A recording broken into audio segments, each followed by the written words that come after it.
We live. We live. You We put Chop live, up show. man.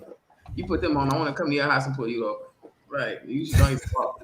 Like, you. Hey, sir, put those damn. Yeah, man.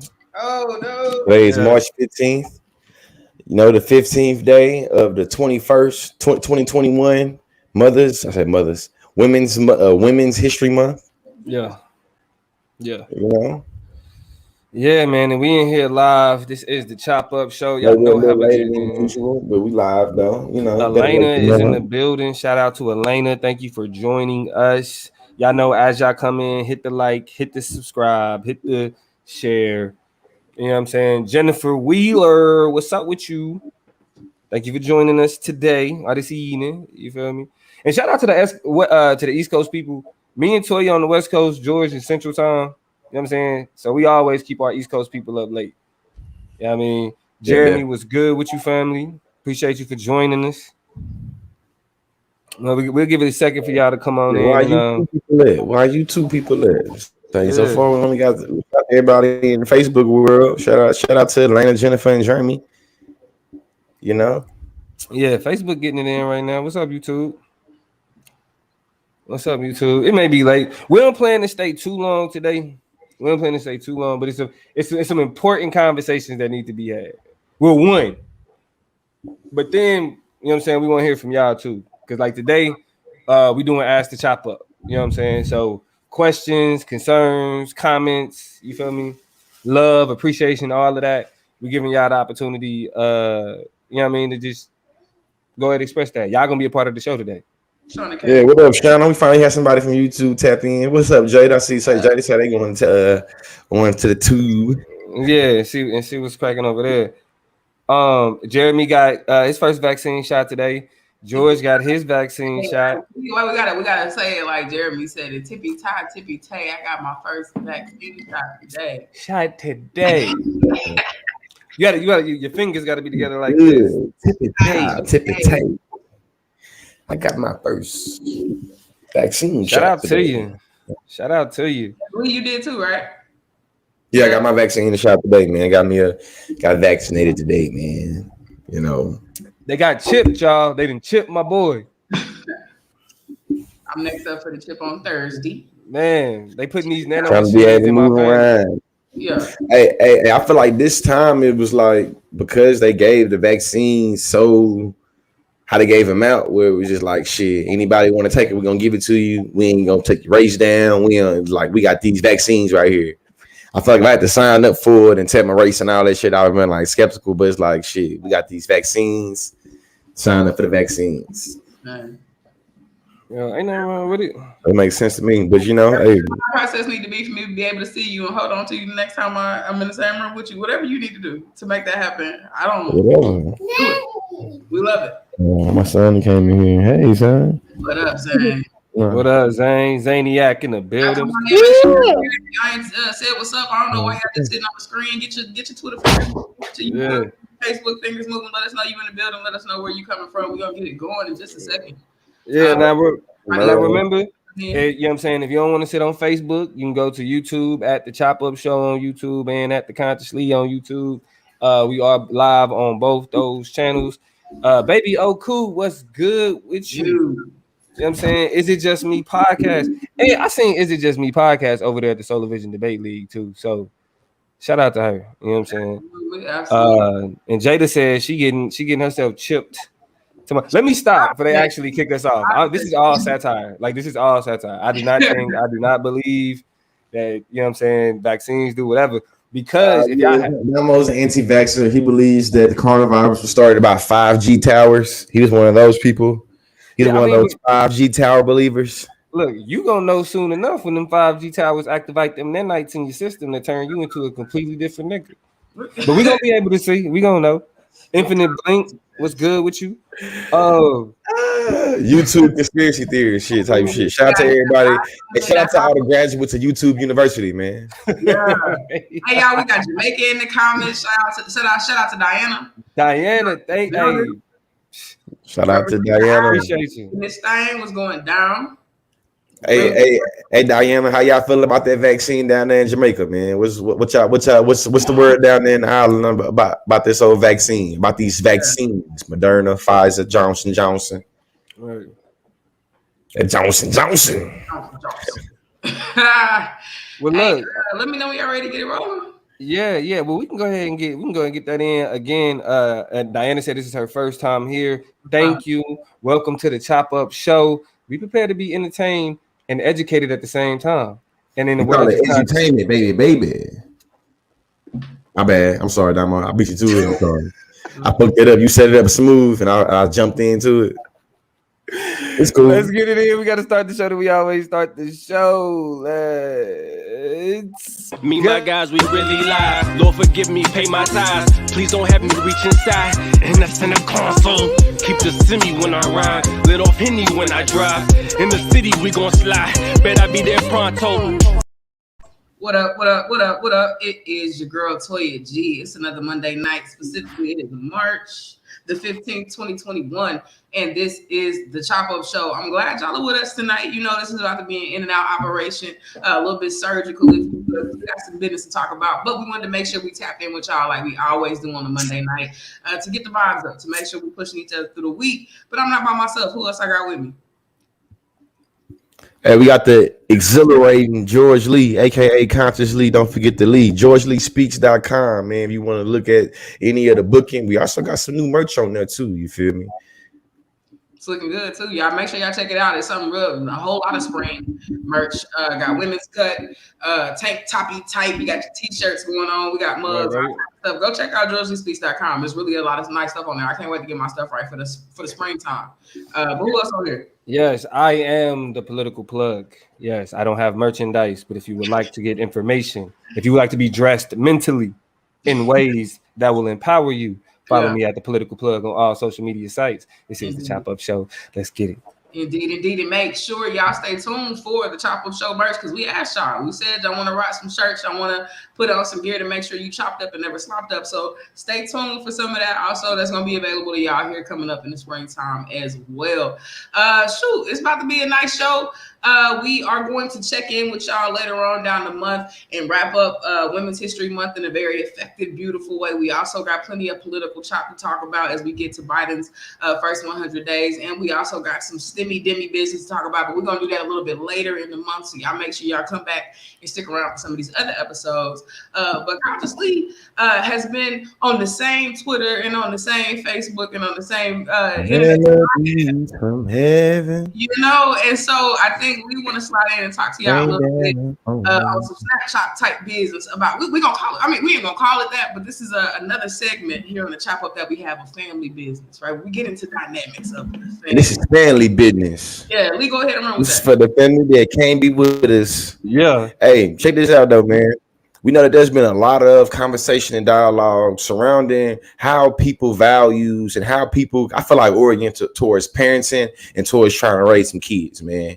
So unless you've been living under a rock, you feel me? The CEO of Stomp himself, Kirk Franklin, had some footage released, you feel me, that had him giving some very, colorful language, to say the least, with his son.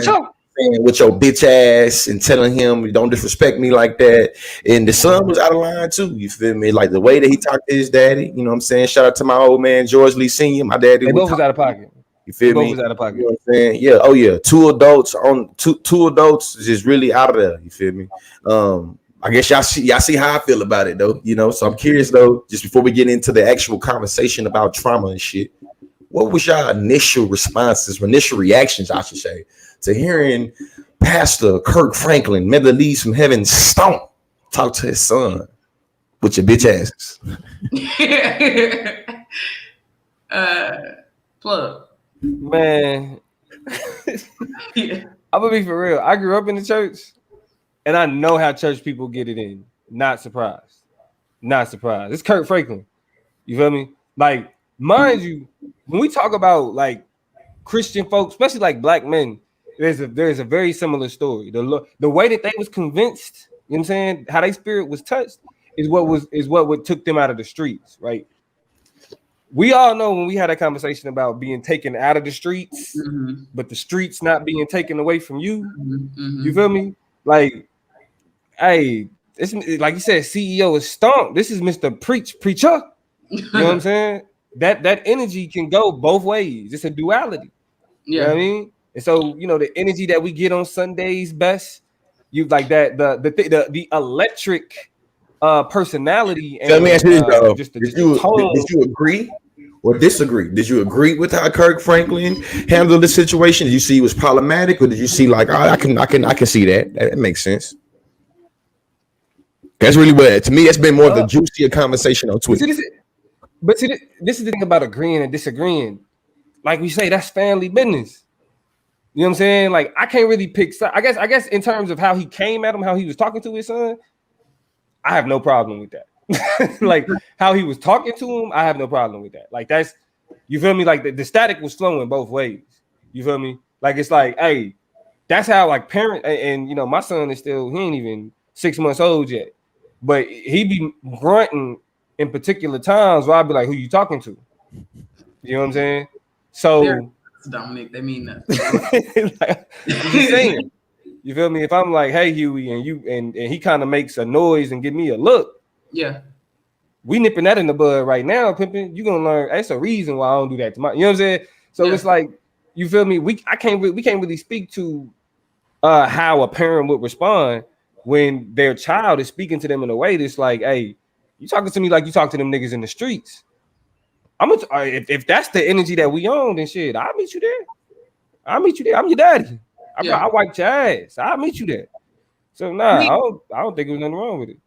You know, my first response or my initial response to it is similar and in line with what MJ Phillips is saying in the comments. Church folk ain't monolithic and black families ain't monolithic. They gonna look different. They gonna be different. So anytime, I thought we knew by now, when you talk about a black family and you think you got to figure it out, they're going to surprise you. We're multifaceted people. And more importantly, church folk are, you know, real. And I'll tell you what the real thing that I'm most, excited about, because to be honest, I don't have any children. I don't have a family of my own.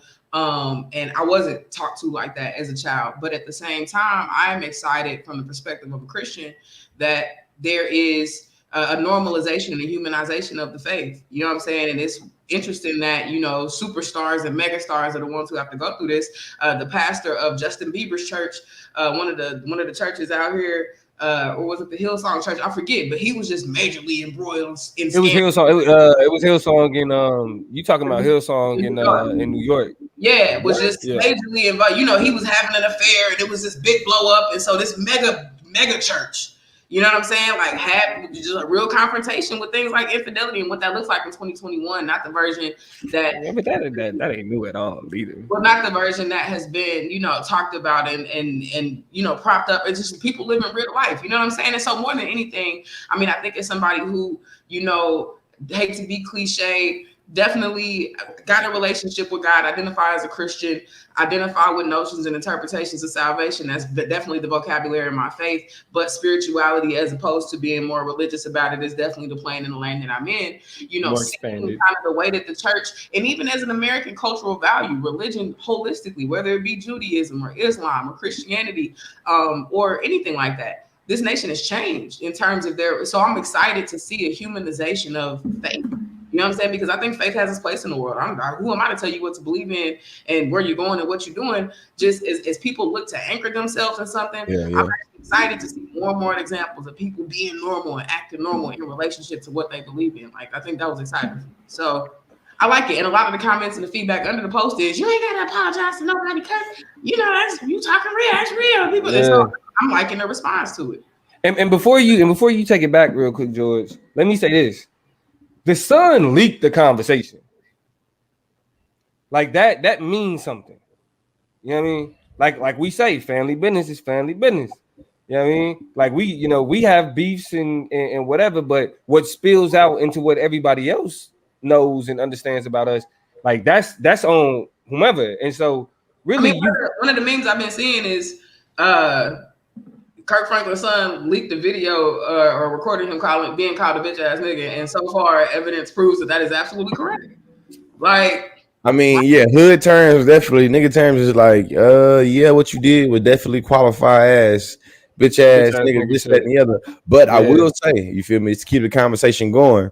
To me, I feel like from a perspective, regardless of whether you thought it was appropriate or not for a father to talk to their, you know what I'm saying, son like that. To me, what's undeniable in that conversation, what was unpacked a little bit, was the trauma. Kirk Franklin is in there saying that you have had a toxic relationship with the family. You feel me? And even in the apology, there's a conversation that Kirk Franklin is. We know Kirk Franklin is the leader of his family, the head of his family, and he has enough money to make it where he can make whatever reality he want to make, because he got enough money for that, regardless of what faith he has. He has enough means to be able to. This is what I said. You feel me? Just given how trauma takes place in terms of parenting, and just thinking about the guy, Kirk Franklin's son, saying that I haven't been invited to anything since I was 16 years old.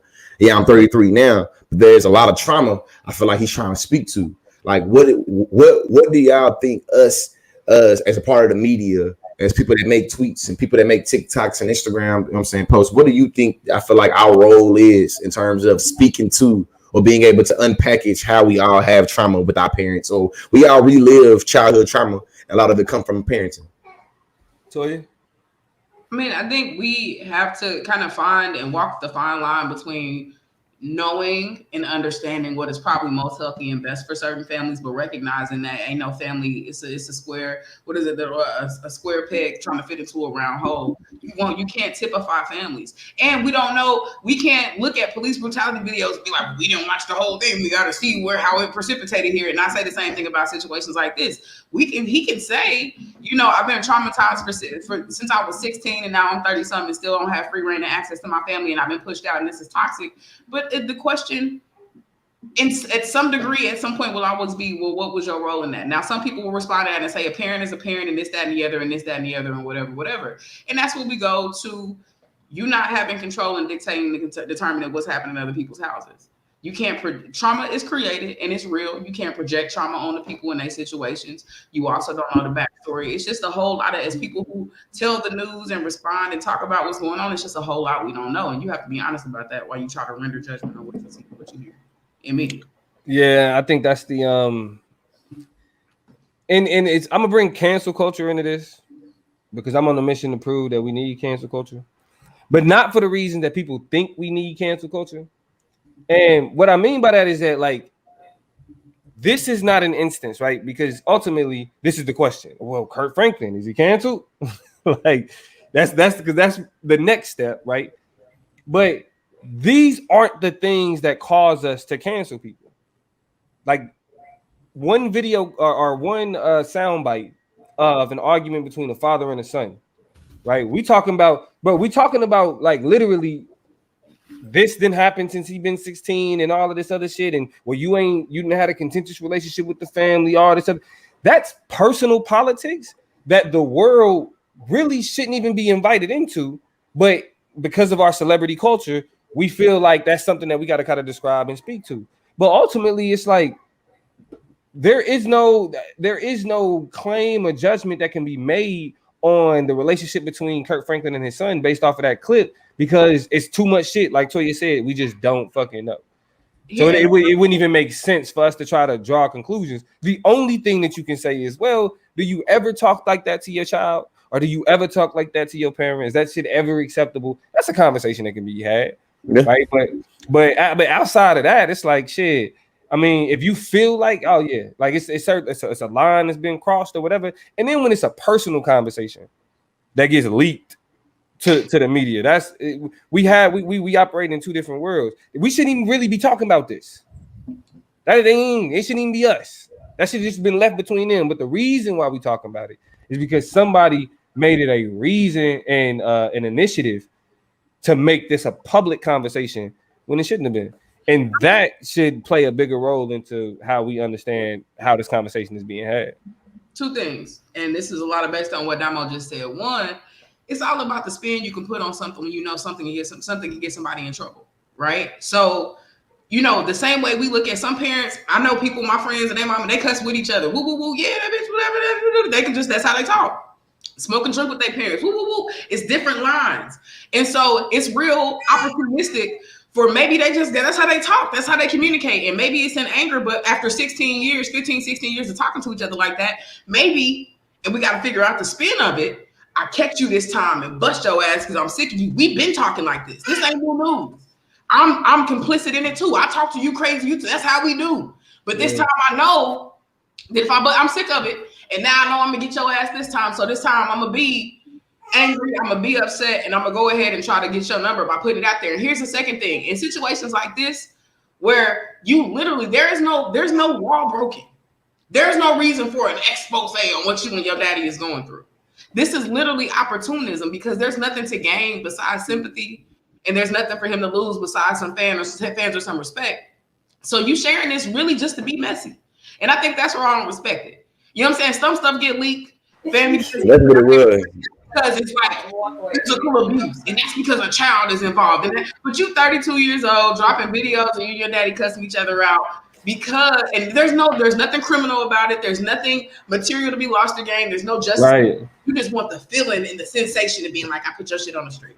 Yeah, I mean, that's not and he threatened him to say, if you don't back up, I'm gonna keep on doing this, that, and the other, X, Y, and Z. But I just know hurt people, and I can just tell he feel like the black sheep. And I haven't done my research on it, but I've been told he's supposed to have been like the child that Kirk Franklin had before he got into the marriage that he's in now.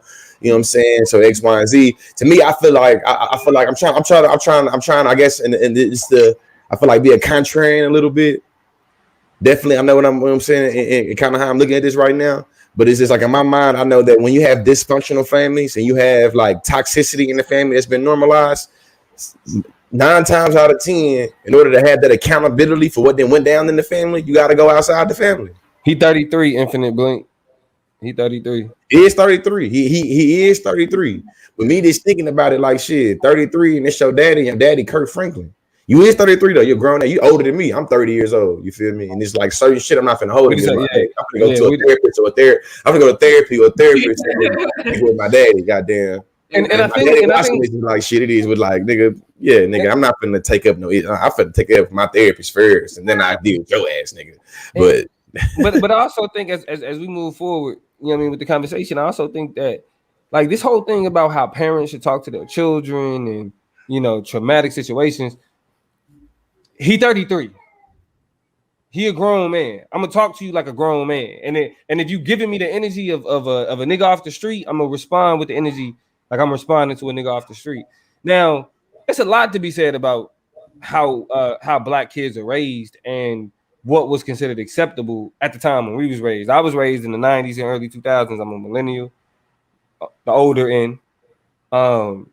And I was still born in the 80s. That's like saying you was born in the 70s when I was growing up. Right, wow. And then we're like, you know what I'm saying? So that's some whole other shit.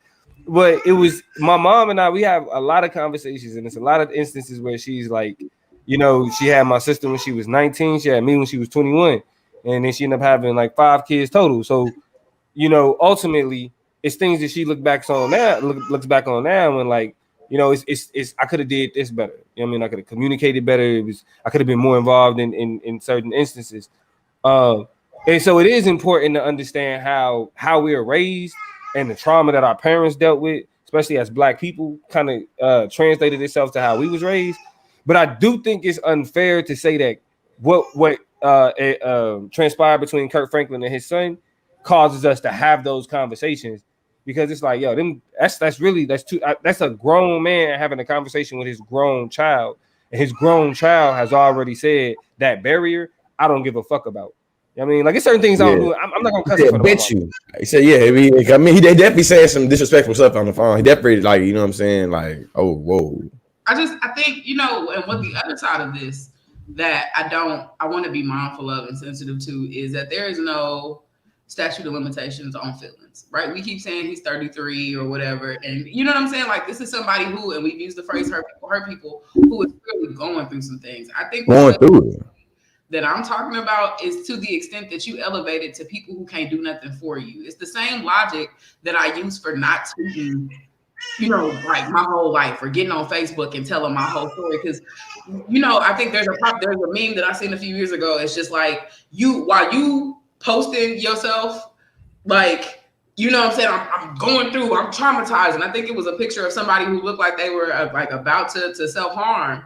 Like, people are like watching it like a television show. They're scrolling through it. They're looking at it like it's just another post to interact or not interact with, or to care about or not. Nobody's coming to help you. 9 times out of 10, I mean, they kind of, you are very fortunate if the hundreds of people who see what you post, somebody stops to really sit with you and talk to you about your stuff. And that's just the sad reality of it. So when you take your feelings and post them and provide them to a whole bunch of people who can't help you fix them, you know what I'm saying? Like, there's nothing constructive that you're saying about the post. You literally just trying to say something that, like, you got to go deal with that. Like George said, you got to go find some therapy. You got to go find somebody to really help you sit through and talk to that. But you can't, you have to stop yourself when you look at social media as the to find justice for your emotional pain.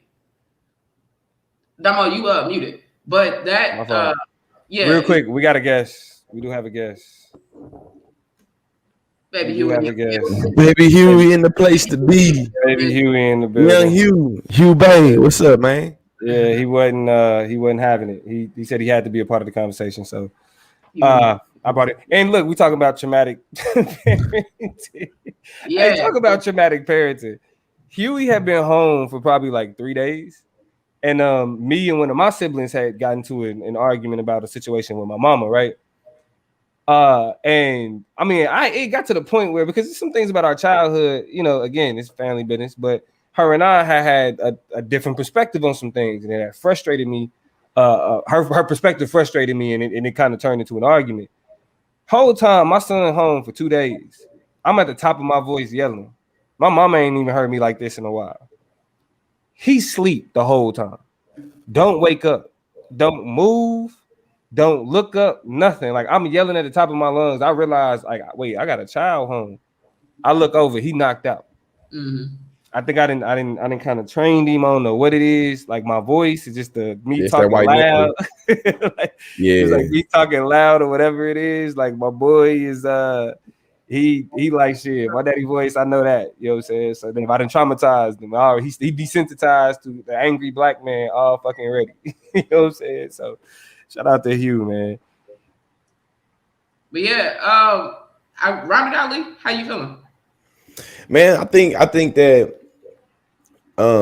just seeing all the different perspectives and the different arguments that I've seen in different threads, different comment sections about what's happened, what's transpired publicly for everybody to kind of digest and analyze between Kirk Franklin and I think his name is Carrion. I think it's Carrion Franklin. Conversation between Kirk and Carrion. And I just think that it's a time for not only the black community, but I feel like the whole world to just think about all of the cycles that we create with our kids and all the cycles that that's been created with us in terms of parenting that was created with our parents. And I just know somebody with a 3-year-old child and a 4-year-old child. I have to always think and reflect on why do I think these particular tactics are legitimate, or why I think these are good, and shit. Am I doing it out of trauma, or am I doing it out of, you know what I'm saying? Because I think that it's a lot of times for me to just ask that question straight up. You know what I'm saying? I know there was a time that my daughter that did something, you feel me, and I had popped her something like that, and it was like I needed to apologize to her, and I didn't want to apologize to her because how I was raised is like adults don't apologize to kids. You feel me? So I had to just think about that. Yeah, definitely. So go ahead. I was just gonna say before we go, real quick, last thing, just real quick, add this. Something funny but traumatic in terms of like black kids, you know what I'm saying, y'all growing up. What was something where it was like, oh, you know what I'm saying? Like, I'll go first. You know what I mean? My mama called the police on me one time. And I look back on it, and it was a situation where I guess she kind of just realized, like, I got two grown boys. Me and my little brother was fighting. She's like, I got two grown boys. Like, I can't break this up. You know what I'm saying? Mm-hmm. And so, like, doing what she do best, like, she was like, shit, if I can't break y'all up, I'm gonna show y'all that somebody else gonna have to do it. If y'all ain't gonna listen to me, I'm gonna show y'all how somebody else gonna have to do it. And yeah, man, I spent the, you know what I mean? Niggas spent the night locked up. because I got into a fight with my, my brother. You know what I'm saying? But hey, Right. George, what you got? Man, what I got, man. What I got, man. I got hella shit. I feel like I've been now thinking like, man, I feel like I might have been more emotionally abused growing up than I probably had allowed myself to believe growing up. But let's see, man. One time, Mama called the police on me and my sisters because we was going through people's mailboxes. And she felt like the best way for her to be able to illustrate to us the severity of what we was doing, because we thought like we're not doing nothing, nobody hurt, we just playing with mail and mailboxes, was for her to call the police and the police to be like, nah, y'all niggas breaking the law, like actual federal. You know what I'm saying? I'm like 8, so like I don't know, like federal. I just know how you saying it's obviously important. It's obviously, you know what I'm saying, like very serious. So whatever. You know what I'm saying? And then something outside of my parents, one time after New Orleans, after Hurricane Katrina happened, you feel me? Shout out to everybody from New Orleans, you feel me? In Bryan, some people from New Orleans I was hanging with got into it with some people in Bryan. And long story short, they pulled out a gun and police was called and the whole block got shut down. And because my old peacekeeping friendly ass was in the middle of it, you know what I'm saying? The police had me as a part of the description, so I had to like, I'm like the whole block shut down. My sister's out there, my mom out there, they crying. I'm literally on the ground with basketball shorts, some Air Force Ones, and a cut up T-shirt with AK-47. Literally the whole entire SWAT then, how I feel like how young I was, like had me on the ground type shit, like checking me like damn near ain't no check, niggas. We were looking at your toes and your booty hole. Where the gun at? You was a part of the description. So yeah, definitely was something that set with me. I was in 9th grade at Bryan High School. It was Crystal Brook. You feel me? Shout out to everybody living in the Brook right now. But definitely, it was crazy. Like stuck with me to this day. Like I feel like I don't fucking police to this. I feel like I already fucking police then, but that's solidified. Like I'm not fucking with y'all. I'm in 9th grade. Y'all handling me like I goddamn robbed a bank. Look, police 2 for 2 so far. What's up? To be honest with you, I'll go quickly. I don't have any stories like that. I didn't get in very much trouble during my childhood, so there wasn't a lot of reason to make any points with me. I also grew up, I was the youngest by 13 years, so I was by myself a lot. It wasn't no buddies, wasn't nobody to, it was just me trying to get out of the home and move on to the next stage of my life. It got to be something small. It got to be something small, tell you. There's one thing. I did not get in trouble like that. I just didn't get in trouble like that. That doesn't surprise me. That we can move on. That doesn't surprise me. I mean, because Toya is no. You like you just when you say magical Negro, when you say like a magical like individual person, I've known Toya since she was 16, like what 15 years old. I was 16, she was 15 years old. She's an anomaly. Ever since I've known her, nigga, like you would have thought, nigga, she was 30 when she was 15, nigga. Like she made me feel childish than the motherfucker. You know what I'm saying? So the fact that she just like, yeah, I was not traumatized in my childhood because she like you was grown. Like she, when you talk about an old soul, motherfucker, like Toya had a mature mind. I mean, like that's I just mind my own business, man. Just try to stay out. She conversating about what happened on ABC News at 5 years old. Did you right? Right. Beat me in the poetry. You know, another traumatic instance from my childhood really didn't have to do with it was a whooping, but it didn't come from a parent. Toya beat me in a poetry contest at my own school. And I'm talking about I had some heat too. Like Central had me pissed. So I had wrote some heat. Like I'm letting them know, like literally. Rahel Baker, Dominique. Hey, Rahel Baker. Hey, I feel special. Andrew showing love. It's big love in the comments. You know, you got washed. Toya is an anomaly though. Like no cap, Toya is an anomaly.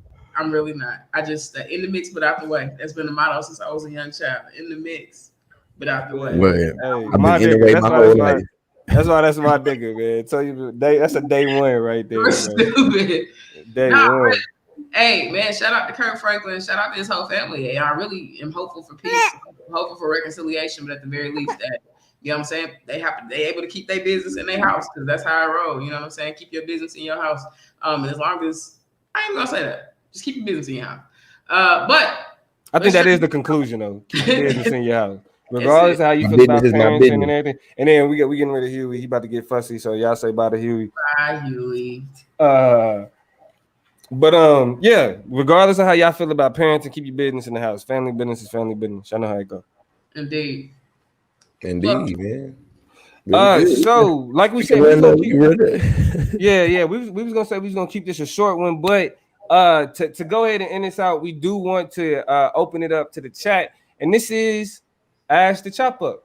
So whatever questions y'all done had that y'all want to talk about, or that y'all felt like y'all would want to ask us to get our explanation or breakdown on, feel free to go ahead, put that in the chat right now. This is Ask the Chop Up. There was a question from brother Dadak Mercury.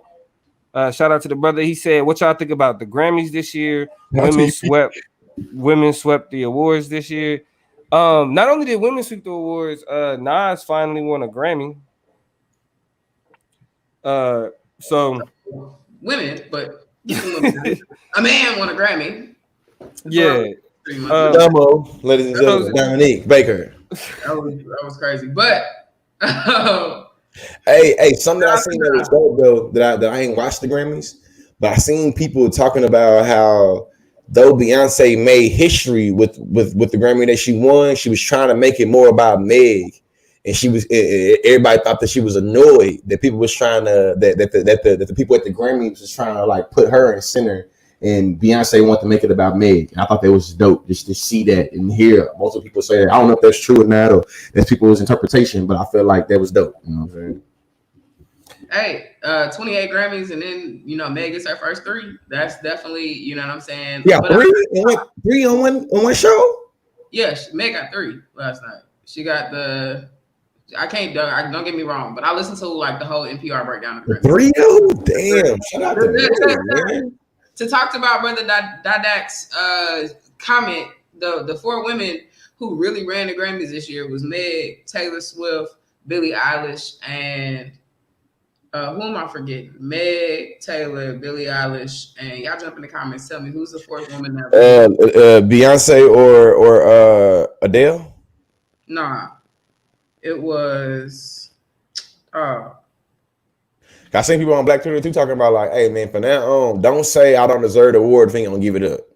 It was Beyonce, Megan, Taylor Swift, and Billie Eilish were the biggest winners of the whole weekend for sure. So, shout out to the women for doing their thing, right? Can't undermine that at all. But fuck the Grammys. You know what I'm saying? Like ever since Macklemore got the motherfucking Grammy for best rap album over Kendrick, it was a wrap. It's done.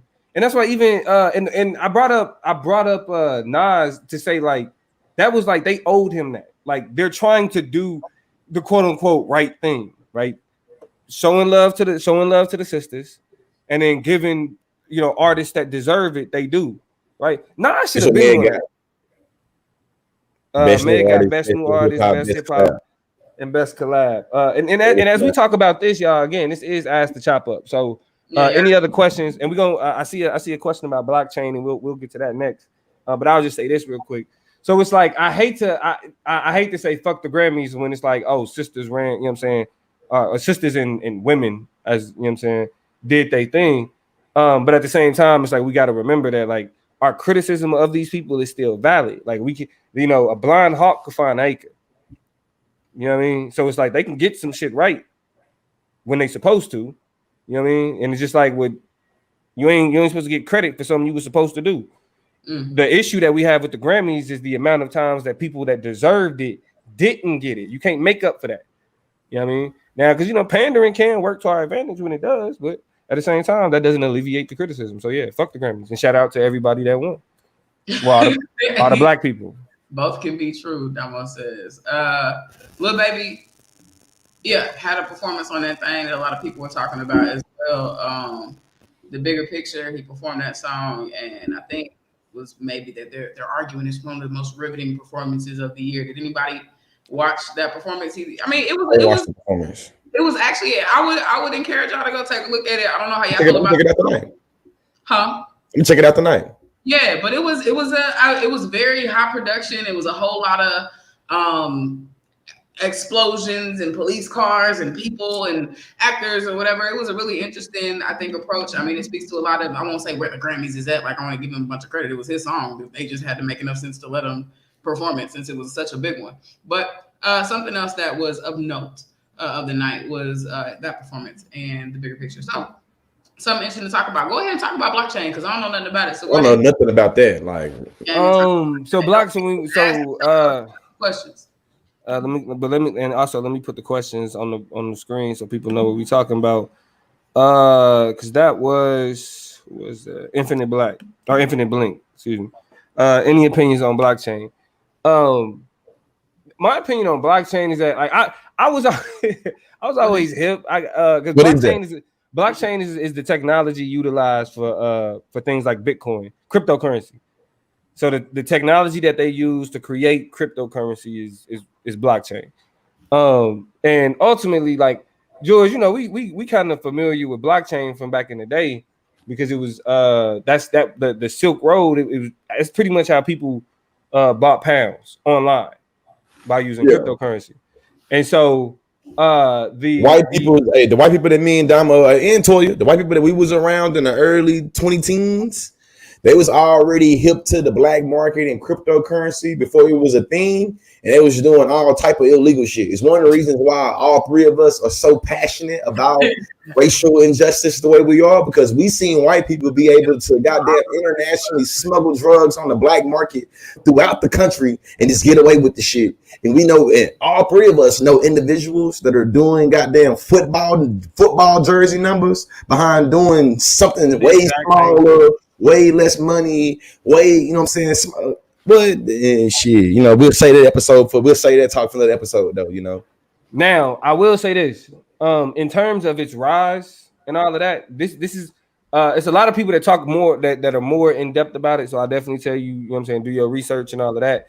But the one thing that or I say the two things that you got to remember when it comes to crypto though is that one, regulation is gonna come. Yeah. And when it does, it's gonna be ugly. Right now, it's doing this thing where it's like, make all the money you can. Like if you got money in it and you've had money in it and you finding ways to, to eat off of it, eat. You feel me? It's like the stock market, real estate. However, it's a hustle. You know what I mean? But when that regulation show up, it's gonna be bad. And second, a lot of the conversation associated with blockchain is that it has the capacity to replace currency. Mm-hmm. But the problem with that is it relies on currency. For example, we talk about the value of Bitcoin based on the US dollar. You know what I'm saying? So if you actually need currency to purchase Bitcoin, then it kind of creates a conflict, right? If it's only as valuable as the currency that's being traded in the country that you live in, then when that currency start to fuck up, where does the value of the Bitcoin go? I mean, now so it's somebody that could probably answer those questions. And and like I said, it's more than. See, I feel like the inner K debater and me make me feel like, man, all money is fiat, and as long as we can have an agreed upon idea of what the value is for this fiat currency, then we good.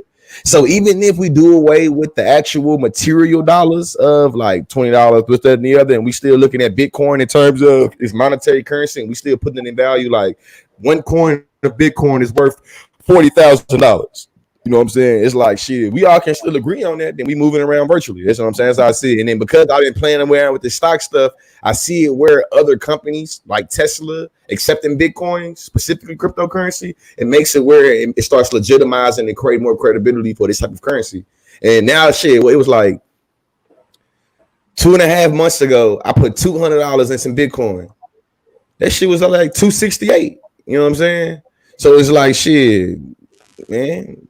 Get in where you fit in. Shout out to Infinite Blink, dropping some intel in the comments. Isaiah Jackson is a Black author who is writing about Bitcoin in Black America. So if you want to hear about Bitcoin, shout out to you, Infinite Blink. From the perspective, perspective.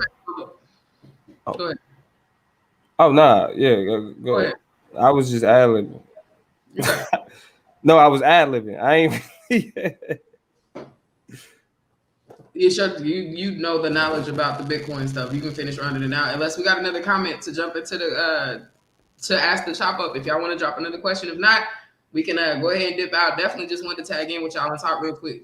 Didn't ever plan on to be on too long, but shoot, last words. I know Lee said he got some money already floating around over there. Damo, you got the knowledge about it. What you think about it, Toya? What you think about? Like, what you think about? I'm curious. What's your personal opinion on that shit?